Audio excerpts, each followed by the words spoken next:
이걸 대체 어떻게 한 거예요? 한국은 이게 진짜 무서운 거네요. 여기는 한국의 한강. 프랑스에서 온 한 여성이 한국인 남성에게 한강 수질 관리 비법에 대해 설명을 듣고 있습니다. 잠시 후 한강에 대한 설명이 끝나고 남성이 한강보다 더 대단한 게 있다는 사실을 알려주자 이 여성은 놀라서 입을 다물지 못하는 모습인데요. 대체 한강보다 더 대단한 게 뭐였는지, 그리고 한국의 어떤 점이 무섭다고 말한 건지 함께 알아보러 가실까요? 잠깐 1초 만에 누를 수 있는 좋아요 버튼만 눌러주시면 영상 제작에 큰 힘이 됩니다. 안녕하세요. 저는 프랑스에서 환경단체의 직원으로 일하고 있는 엘리너라고 합니다. 저는 요즘 화제가 되고 있는 파리올림픽과 관련해서 할 말이 많답니다. 아시다시피 프랑스에서 100년 만에 파리올림픽 개최가 확정되었어요. 솔직히 말씀드리면 저는 이 소식을 듣고 마냥 기뻐할 수만은 없었습니다. 왜냐면 바로 환경 문제 때문이에요. 올림픽을 개최할 때마다 평균 350만 톤의 탄소가 배출된다는 사실을 알고 계셨나요? 환경단체에서 일하는 저로서는 이 점이 정말 걱정되더라고요. 하지만 이번 파리올림픽은 다른 나라에 비해서 조금 다르다고 했어요. 저탄소와 친환경을 모토로 올림픽을 개최한다고 하더라고요. 그래서 저는 이번엔 파리올림픽이 다른 올림픽에 비해 어떻게 진행될지에 대해 한번 지켜보기로 했답니다. 말로만 친환경이랍시고 실제로는 보여주기식으로 별 효과 없이 진행하거나 오히려 환경을 파괴시키기까지 하는 경우를 한두 번 본 게 아니었거든요. 사실 올림픽 같은 대형 이벤트의 가장 큰 문제는 전 세계에서 올림픽 팬들이 비행기를 타고 모여든다는 거예요. 놀랍게도 월드컵이나 올림픽에서 발생하는 탄소 배출량의 약 70%가 국가 간 비행에서 나온다는 연구 결과도 있더군요. 거기에 축제에서 제공되는 음식 소비와 뒤처리, 그리고 관람객들의 좋은 경험을 위해 사용되는 각종 일회용품들까지 이 모든 게 탄소 배출의 주범입니다. 제 개인적인 생각으로는 그렇게 저탄소와 친환경을 따질 거면 차라리 올림픽을 아예 안 하는 게 탄소 배출을 최소화하는 방법이라고 봅니다. 하지만 4년마다 열리는 세계적인 축제인 만큼 현실적으로 완전히 없앨 순 없다는 걸 잘 알고 있어요. 그래도 올림픽 주최 측에서 발표한 이번 파리올림픽의 목표 탄소 배출량이 150만 톤이라고 하니 어떻게 달성할지 궁금하긴 하더라고요. 워낙 파리시장이랑 대통령 쪽에서 호언장담을 하고 있었으니까요. 올림픽 준비 과정을 훑어보는데 걱정되는 점이 하나 있더군요. 이번 파리올림픽은 올림픽 대회 사상 최초로 개회식을 경기장 밖에서 열고 심지어 센강에서 수영 경기를 한다는 거 아니겠어요? 이 소식을 듣자마자 도저히 걱정이 안 될 수가 없더라고요. 왜냐하면 센강의 수질이 얼마나 안 좋은지 누구보다도 잘 알고 있거든요. 솔직히 단기간에 돈을 쏟아부어 손을 쓴다고 해서 수질이 복구되기엔 힘든 수준이라는 걸 센강 관련해서 조금만 조사해보면 누구나 알 수 있는 수준인데 왜 이렇게까지 무모한 도전을 하는 건지 이해가 되지 않더라고요. 파리에서 이번에 올림픽이 처음 열린 게 아니고 100년 전에도 열렸었는데 그때 당시에 파리올림픽을 열었을 때는 센강에서 수영을 하고 다닐 정도로 깨끗했다더군요. 하지만 그 이후로 산업화가 진행되면서 센강의 수질은 계속 나빠지게 되었죠. 미래에 어떤 일이 벌어질지 생각하지 않고 무분별하게 개발을 했으니 어떻게 보면 당연한 일이라고 생각해요. 심지어 이 시기에 발명된 물건이 하나 있다는 거 여러분들 알고 계신가요? 바로 하이힐인데 하이힐이 만들어진 계기도 이런 센강과 관련이 있어요. 당시 하수시설이 낙후돼서 도시에 오물이 넘쳐났는데 이를 피하기 위해 하이힐을 신기 시작했다고 하더라고요. 전 이 얘기를 처음 들었을 때 오죽 더러웠으면 저런 것까지 만들었을까 하는 생각이 바로 들더군요. 아마 프랑스가 낭만의 대명사인 만큼 센강의 수질을 복구해서 100년 전 아름다움을 전 세계에 보여주고 싶은 마음에서 이런 프로젝트를 추진하는 것 같아요. 그리고 최초 실외 개회식과 강에서 열리는 수영 경기라는 타이틀도 노리고 있는 거겠죠. 그걸로 나라를 홍보하게 되면 그게 곧 돈이 될 테니까요. 현실적으로 봤을 때 걱정이 되는 건 사실이에요. 센강 복구에 들어가는 비용이 무려 15억 달러나 된다고 했거든요. 이 정도 금액으로 과연 센강을 완전히 깨끗하게 만들 수 있을지 저는 좀 의문이 들어요. 게다가 센강에서 개회식을 한다는 것 자체가 일으키는 문제는 이것뿐만이 아니에요. 완전히 개방된 곳에서 행사를 진행하다 보니 보안 문제가 심각하거든요. 거기다가 외부에서 위험한 일이 생길 수 있으니 파리올림픽을 보러 오려던 관광객들도 이 점을 많이 걱정하고 있는 것 같더라고요. 그래서 실제로 예약했던 관광객 수가 30만 명으로 급격하게 줄었다더군요. 시간이 지날수록 정부 쪽에서 말을 바꾸는 걸 보다 보니 걱정되는 게 한두 가지가 아니었어요. 가장 큰 문제는 생강 복구 프로젝트예요. 정부가 2조 원이나 들여 복구하겠다고 했지만 결과는 실망스러웠습니다. 유럽에서 정한 수영 허용 수치에 근처도 못 미쳤거든요. 좀 더 구체적으로 말씀드리면 유럽에서는 강에서 수영을 허용하는 대장균 수치를 100ml당 1000개 정도로 정했어요. 그런데 최근 생강 수질 검사 결과 100ml당 3000개나 되더라고요. 이 정도면 수영은커녕 물에 들어가는 것조차 위험한 수준이에요. 바로 병에 걸리기 쉽상이니까요. 이 상황에 파리 시민들의 반발이 아주 커지고 있었어요. 그 많은 돈을 다른 곳에 썼으면 좋았을 텐데 왜 그렇게 큰 돈을 생강에만 쏟아붓냐고 다들 화가 많이 났더라고요. 게다가 그 돈을 들였는데도 복구에 실패했다는 사실에 시민들의 분노가 폭발 직전이었어요. 이런 반발을 무마하려고 파리 시장이 직접 생강에서 수영하겠다고 공언했지만 아직까지 실행에 옮기지 않고 있습니다. 이런 모습을 보면서 시민들의 나라불씨는 더욱더 커져만 가고 있어요. 그러다 보니 이제는 시민들이 극단적인 행동을 준비하고 있더라고요. 파리 시장이 수영한다고 하면 그날 맞춰서 생강에 똥을 싸겠다고 했어요. 물론 화가 난 마음은 이해는 가지만 그래도 조금이나마 개선된 수질을 저런 식으로 다시 악화시키는 건 아닌 것 같다는 생각이 들더군요. 이 상황을 보는데 해결될 수 없는 걸 계속 붙잡고 있으려니 정말 머리가 지끈거리더라고요.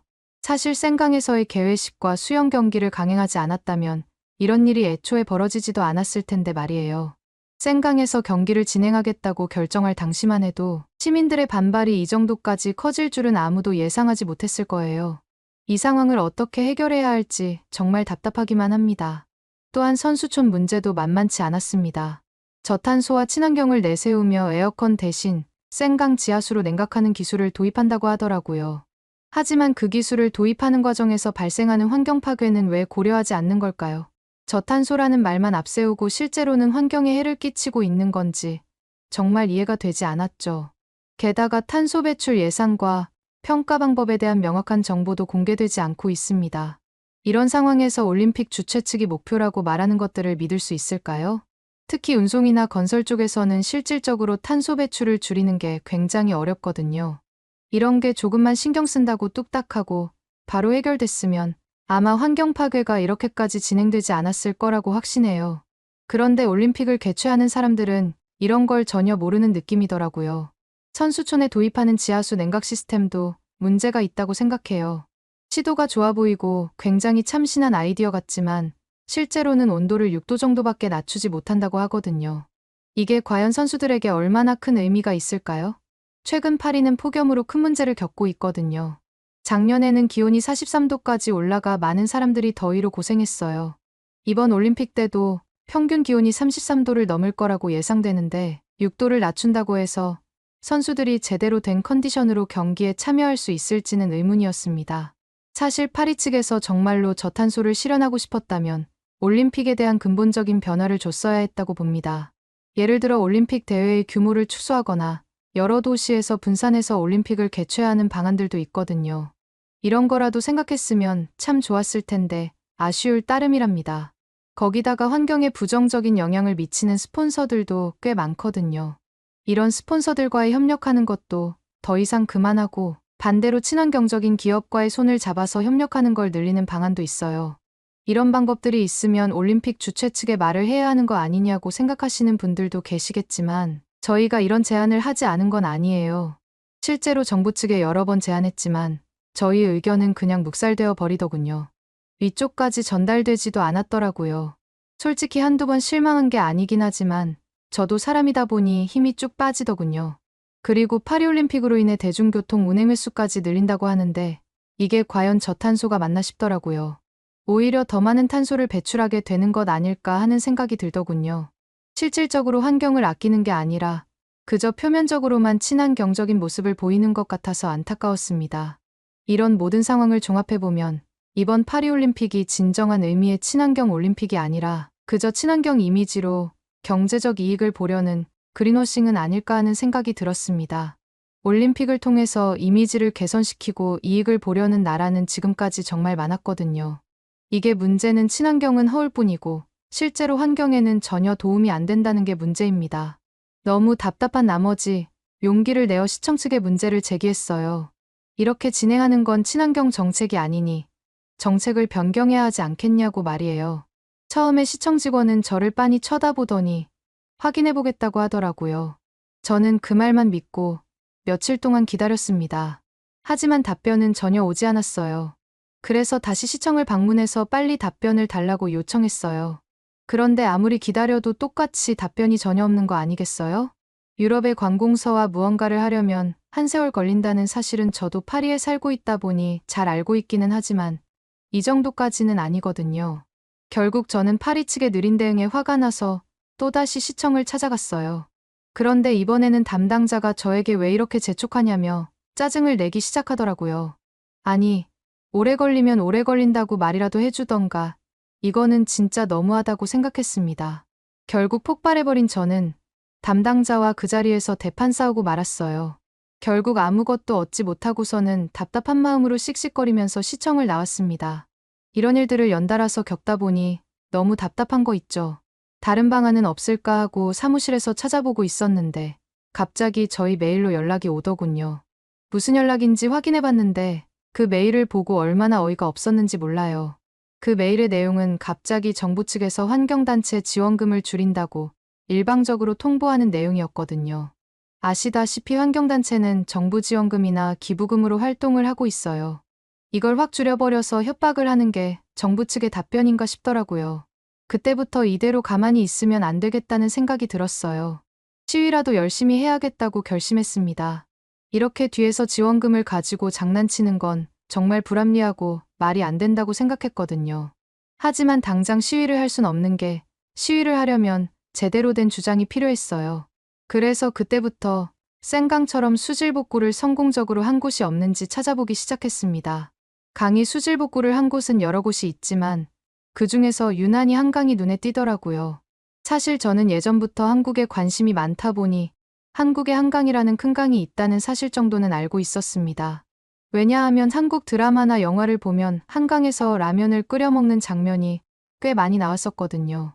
이번 파리올림픽 때문에 프랑스 언론도 한국으로 많이 취재를 가고 있다고 들어서 그런지 저는 한강이 생강과 비교했을 때 얼마나 대단한지 자세히 조사해보기로 했어요.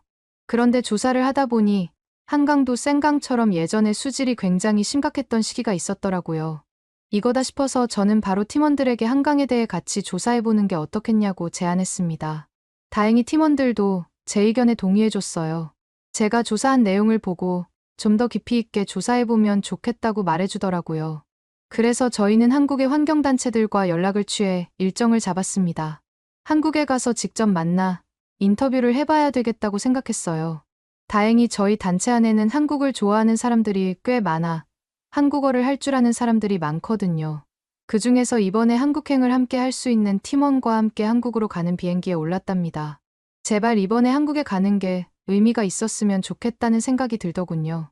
그렇게 여러 가지 생각을 하면서 한국에 도착했는데 인천공항의 빠른 입국 수속 시스템 덕분에 공항 밖으로 약속 시간보다 더 일찍 나갈 수 있었어요.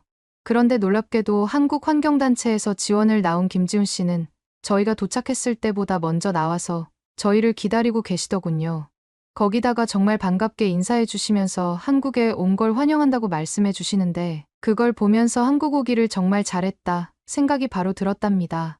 지훈 씨가 미리 준비해 온 차량을 타고 한강으로 이동하면서 서로 소개를 했어요. 그렇게 소개가 끝나고 나서 저는 한강에 대해 너무 궁금해서 지훈 씨에게 이것저것 여쭤봤답니다. 우선 한강에서 100ml 정도의 물을 검사하면 대장균 수치가 어느 정도 나오는지 물어봤어요. 지훈 씨는 약 30개 정도밖에 나오지 않는다고 하시면서 지금 한강은 정말 깨끗하다고 설명해 주셨어요. 한강의 대장균 수치가 생강보다 100분의 1밖에 안 된다는 사실을 알게 된 저는 정말 충격을 받았어요. 어떻게 그렇게까지 한강의 수질을 깨끗하게 복구할 수 있었는지 물어봤더니 지훈 씨는 우선 서울과 인근 지역의 하수도 보급률이 100%라고 설명해 주시더군요. 파리 내부의 하수도 보급률도 높은 편이긴 하지만 파리 교외 쪽에서는 40%의 가정집에서 아직도 생활하수 같은 것들을 정화하는 작업들이 전혀 없이 무단으로 배출시키는 것과 크게 비교되는 수준이었어요. 게다가 한강의 수질을 복구하기 위해 국가 차원에서 빗물을 처리하는 시설과 하수 중에 포함된 인이라는 물질들을 처리하는 총인 처리 시설들을 현대화했다고 하셨어요. 그리고 수질오염 총량 기준 이하로 정화하려고 노력했다고 하더라고요. 서울물재생시설공단에서는 수지를 수질오염 총량제의 50% 이하로 통제 중이고 선박 오폐수와 쓰레기 관리도 체계적으로 한다고 했습니다. 그렇게 설명을 듣다 보니 생각보다 빠르게 한강에 도착했어요. 한강을 직접 눈으로 보니 깜짝 놀랐어요. 왜냐하면 예전에 센강처럼 더러웠던 적이 있는 곳이 맞나 싶을 정도로 굉장히 깨끗했거든요.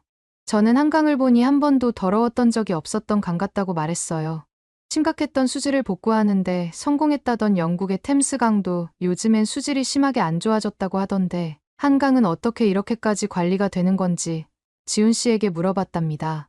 지훈 씨는 상하수도 분리가 잘 되어 있어서 이렇게까지 관리가 잘 되는 것도 있겠지만 한국 사람들이 한강 자체를 깨끗하게 쓰기 위해서 노력한다고 알려주셨어요.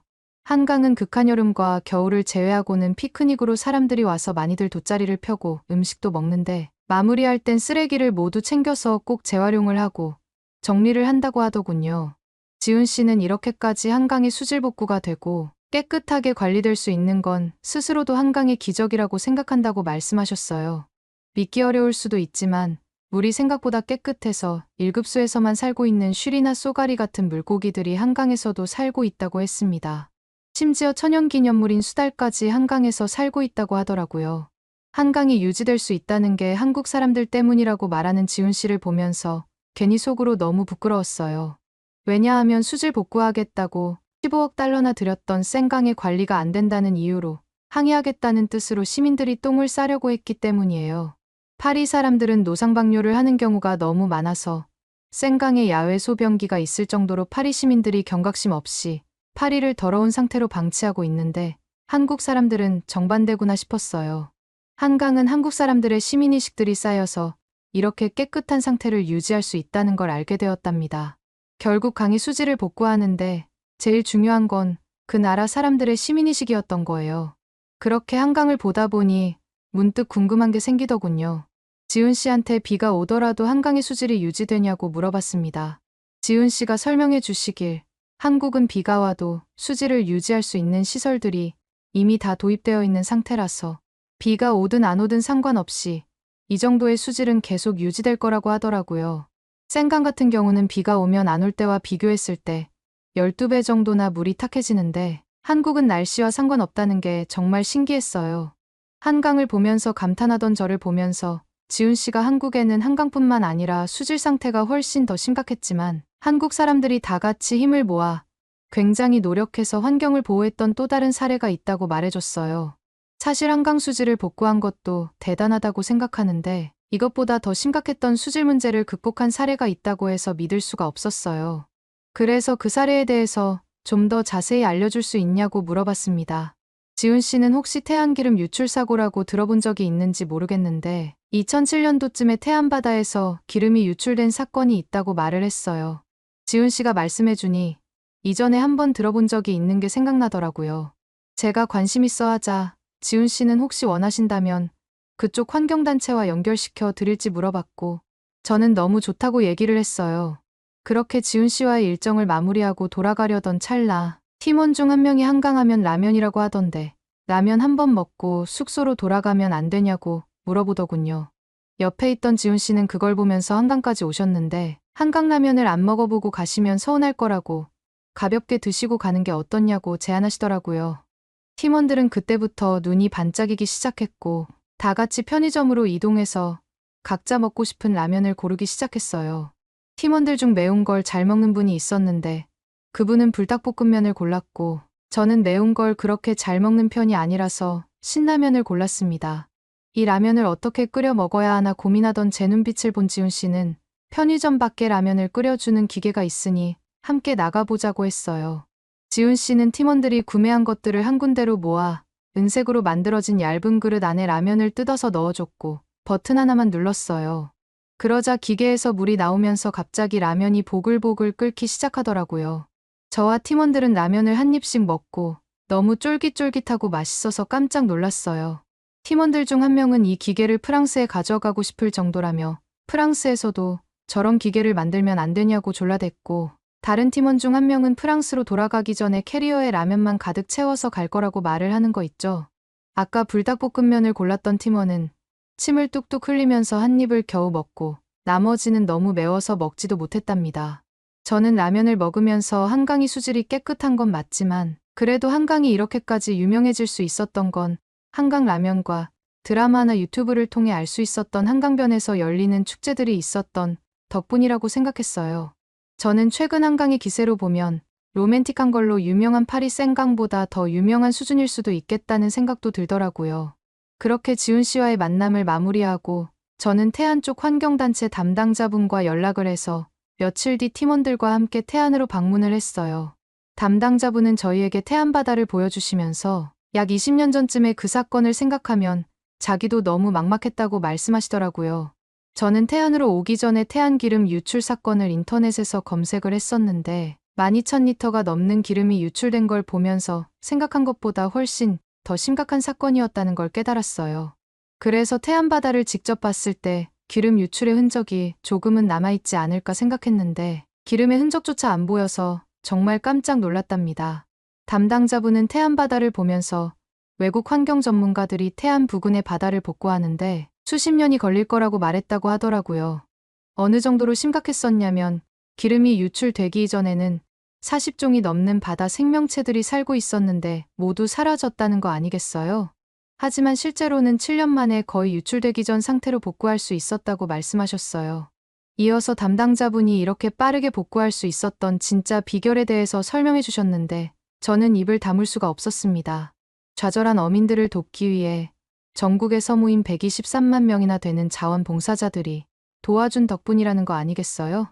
단순히 돈만 쏟아부었다면 불가능했을 일을 전국에서 모인 자원봉사자들이 해낸 거였더라고요. 이 얘기를 들은 저는 이걸 대체 어떻게 한 거냐며 한국은 이런 점이 진짜 무서운 것 같다고 말씀드렸어요.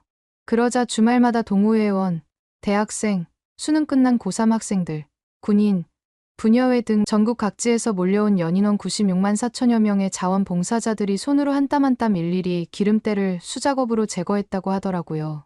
심지어 태안 지역 중고등학생들도 수학여행과 졸업여행 등을 반납하고 기름을 닦으러 태안바다를 찾았다는 거 아니겠어요? 더 놀라운 건 2017년 태안이 세계자연보전연맹에서 경관보호 지역에서 국립공원으로 상향되었고 2020년에는 충청남도가 기름 유출 사고 발생 13주년을 맞아 피해 극복 과정을 담은 기록물을 유네스코 세계기록 유산 등재를 추진하고 있다는 거예요. 당시에는 열악한 지원 탓에 보호복이 없어서 이전 봉사자가 입었던 보호복을 다시 입거나 흡착포가 없어서 헌옷으로 기름을 닦았다고 하더라고요. 그런데 지금은 그 바다가 많이 복구돼서 에메랄드빛 바다가 되었고 당시 사라졌던 한국 토종 고래인 상괭이도 볼 수 있다고 하셨어요. 제가 상괭이라는 종을 처음 들어봐서 갸우뚱하니까 담당자님께서는 인터넷에서 상괭이를 바로 검색해 주시더군요. 돌고래가 웃고 있는 얼굴을 하고 있어서 엄청 귀여웠답니다. 이런 걸 보면서 문득 프랑스에도 똑같은 일이 일어났을 때 과연 프랑스 시민들이 한국 사람들처럼 똑같이 행동했을까 하는 생각이 들었어요. 솔직히 담당자님께서 한국 사람들이 어떻게 대처했는지 말씀해 주실 때 한국 국민 모두가 존경스럽다라는 생각까지 들더군요. 한국을 보면서 IT 성장세나 기술들을 많이 배워야 된다고도 생각하지만 가장 시급하게 배워야 할 건 기술들이 아니라 이런 시민의식이 아닐까 하는 생각이 들었어요. 한국에서 깨달은 점들을 정리해서 프랑스로 돌아왔는데 놀랍게도 파리올림픽에 대해 반대하는 파리 시민들이 한국을 가기 전보다 훨씬 더 많이 늘어난 걸 확인할 수 있었어요. 왜 그런가 이유를 찾아봤는데 파리올림픽 때문에 파리 일부 지역의 주택 임대료는 3배 이상 오르고 몇몇 호텔은 기존 예약자의 요금을 일방적으로 인상하거나 예약을 취소했다고 하더라고요.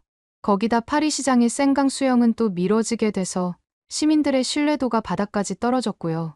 저는 한국에 다녀온 경험을 정리해서 광장에 나가 시위를 하며 왜 파리올림픽 준비가 잘못됐는지 주장하기 시작했어요.